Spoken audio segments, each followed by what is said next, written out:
Sabe o valor do seu gado? O frigorífico tem um volume grande de negócios por dia e informa esses negócios para formar a cotação oficial da arroba. Dessa maneira, a formação do preço de mercado não fica muito justa, concorda? Se todos os pecuaristas se unissem para informar seus negócios, também poderiam participar da formação do preço, estabelecendo um valor justo de venda. Para isso, basta registrar todos os seus negócios no aplicativo AgroBrasil, de forma segura e transparente. Venha para a família AgroBrasil e escreva seu futuro. Negociou, registrou.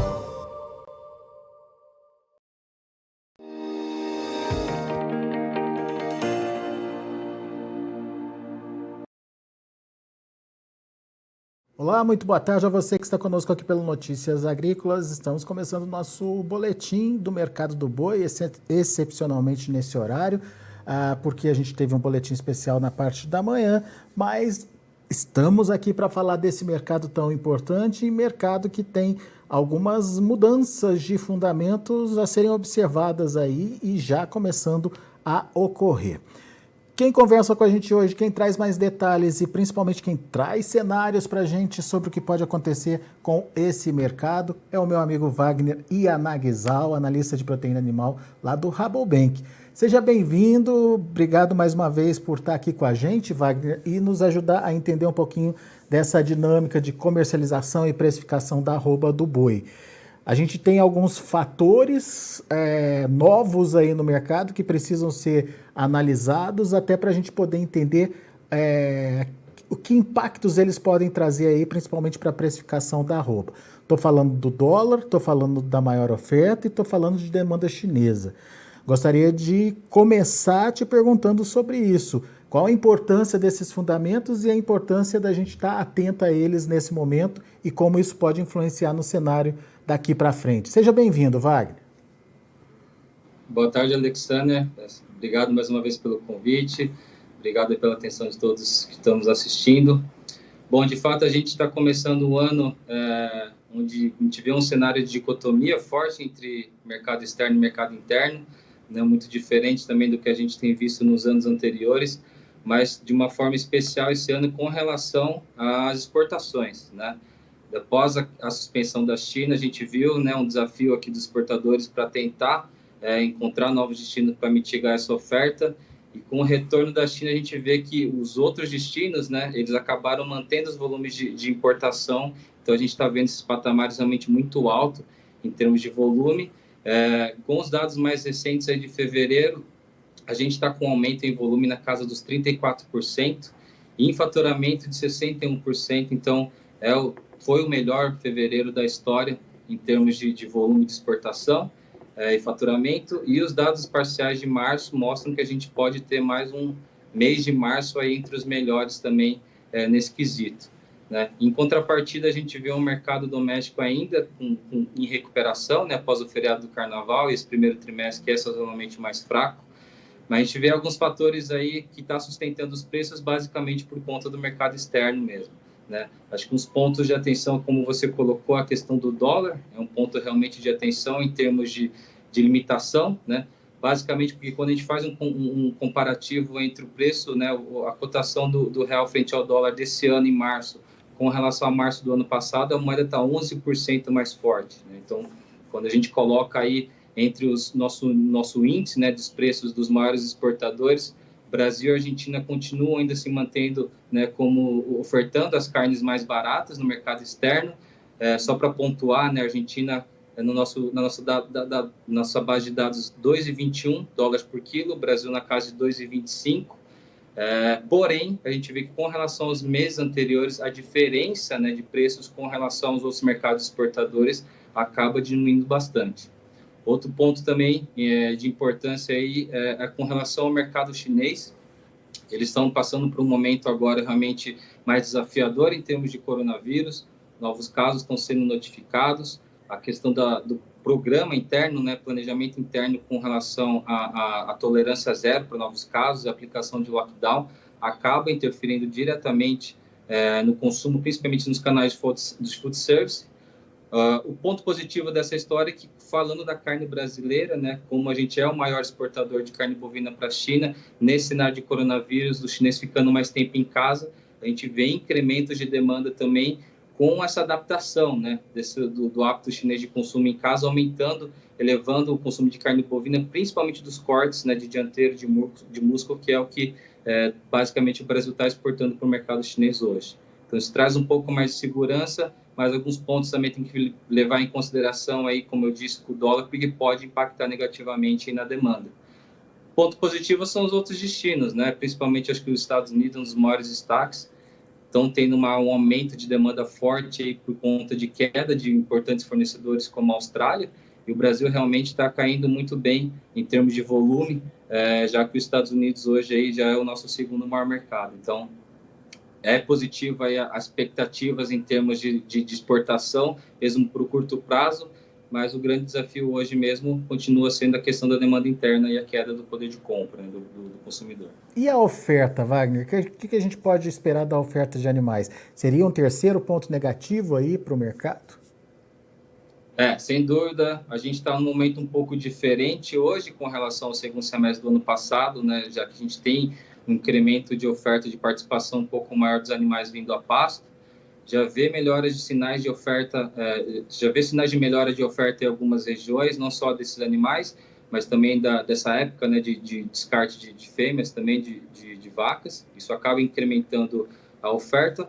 O grande ponto é que a gente vê que hoje, né, em termos de negociação, né, o pecuarista acaba tendo um poder um pouco maior sobre a indústria, basicamente por conta das pastagens. A gente vê que, em termos de volume de precipitação, o mês de fevereiro já tem registrado quedas de volume com relação ao mês de janeiro, porém, ainda existe qualidade de pastagem, existe a opção de manter esses animais no pasto, né?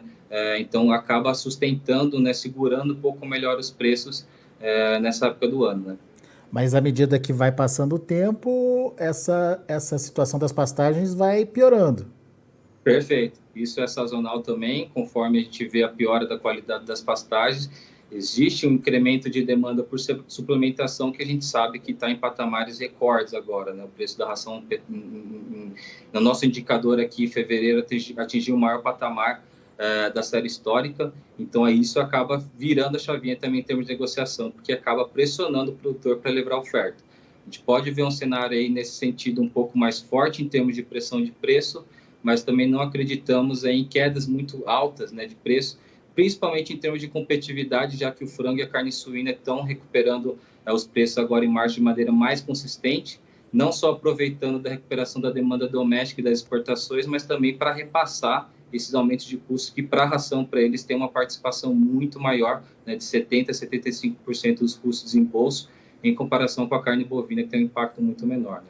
Então, você me falou uma coisa que é importante. Mesmo com esses fatores tendendo aí para o negativo, para uma pressão, a gente pode ver mais ajustes do que propriamente quedas drásticas no patamar da arroba. É isso? Dá para concluir isso, vai? Exatamente. Não só pelas questões da oferta, mas por questões de competitividade também, por conta desse aumento muito forte no preço da ração, e que a gente vai ver no final desse primeiro semestre aí, com a chegada, né, dos animais em confinamento.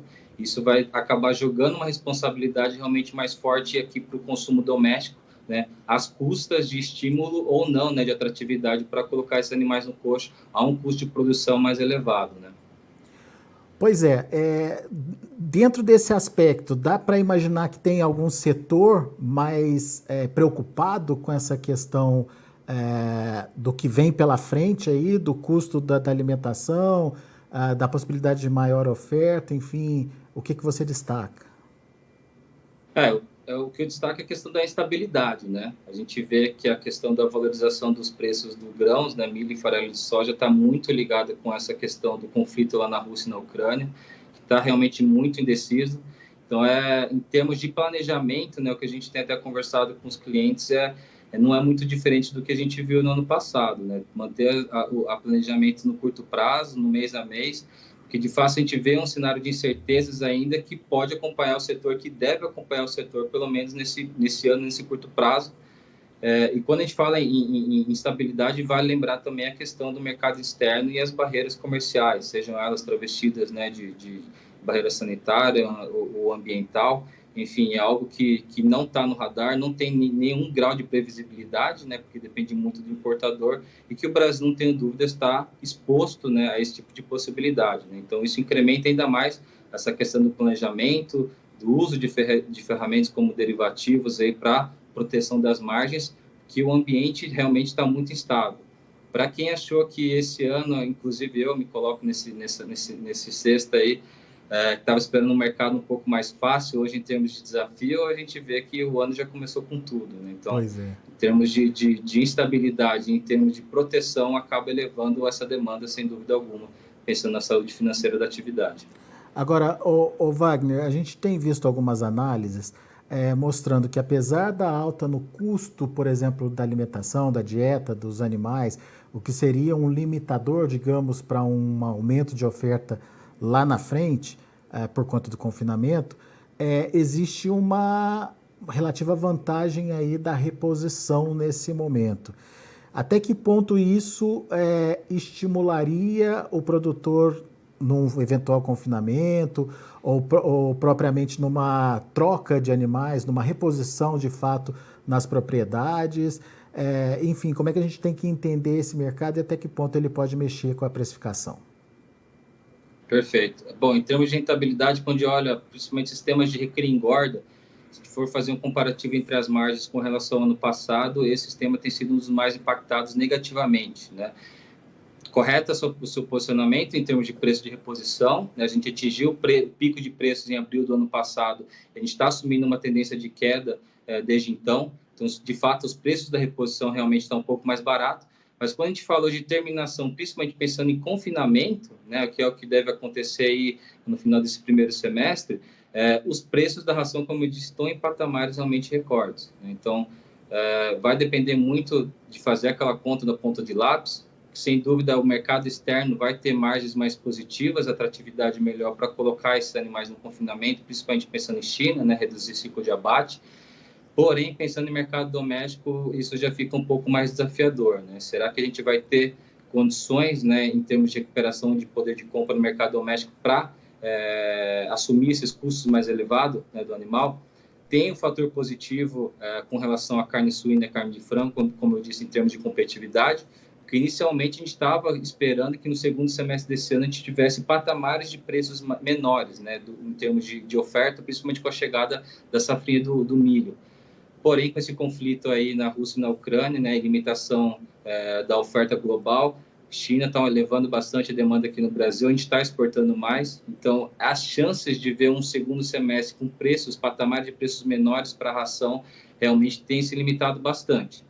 Vai ainda depender do andamento dessa questão do conflito, mas está ficando mais claro e mais real para a gente, né, de acordo com a minha colega Marcela Marini, que cobre esse mercado de grãos, essas possibilidades cada vez menores de preços da ração menor.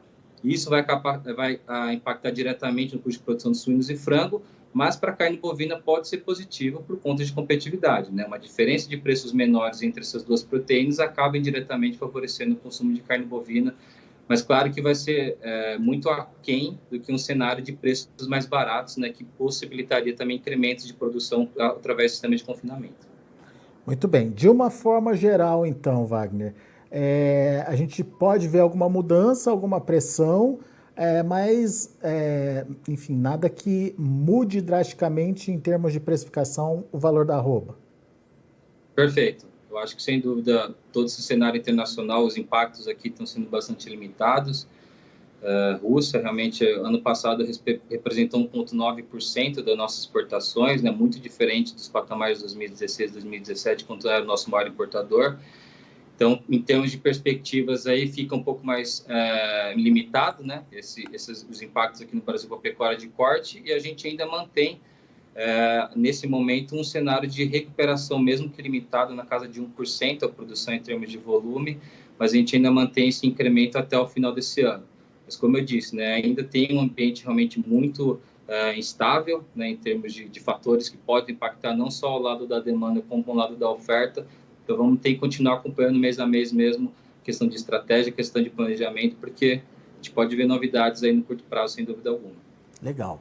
Wagner Yanagisawa, meu amigo, obrigado, viu, mais uma vez pela disponibilidade de estar aqui com a gente, por contar um pouquinho mais dessas perspectivas aí de mercado para o nosso internauta. Volte sempre, Wagner. Eu que agradeço o convite mais uma vez. Obrigado a todos que nos assistiram e até uma próxima. Até a próxima. Tá aí, Wagner Yanagisawa aqui com a gente, trazendo informações do mercado do boi. Deixa eu passar para vocês os números lá na B3. Mercado bastante diferenciado aí. O março, 344,90, queda de 0,36%, alta de 0,36%, mas é um mercado que já está perdendo o seu valor. Agora, final do mês, acaba esse contrato. Abril, 328,65, queda de 1,01%, caiu forte. O maio, R$ 320,50, queda de 1,22%. E outubro, R$ 331,40, se distanciando daqueles 340, portanto, queda de 1,13%. O indicador CPEA se mantendo ainda firme, 349,95, alta de 0,85%. Você vê aí a diferença entre o mercado atual e o mercado futuro, onde o futuro já sinaliza uma certa pressão aí sobre as cotações, bem em linha com o que o Wagner trouxe, né? Principalmente em relação a fundamentos que podem, de alguma forma, pressionar as cotações daqui para frente. Tá aí, são os números do mercado do boi. A gente agradece muito a sua participação, a sua audiência. Daqui a pouco tem outras informações e mais destaques para você. Continue com a gente. Se inscreva em nossas mídias sociais. No Facebook, Notícias Agrícolas. No Instagram, @Notícias Agrícolas. E em nosso Twitter, @Norteagri. E para não perder nenhum vídeo, não se esqueça de nos acompanhar no YouTube e na Twitch, Notícias Agrícolas Oficial.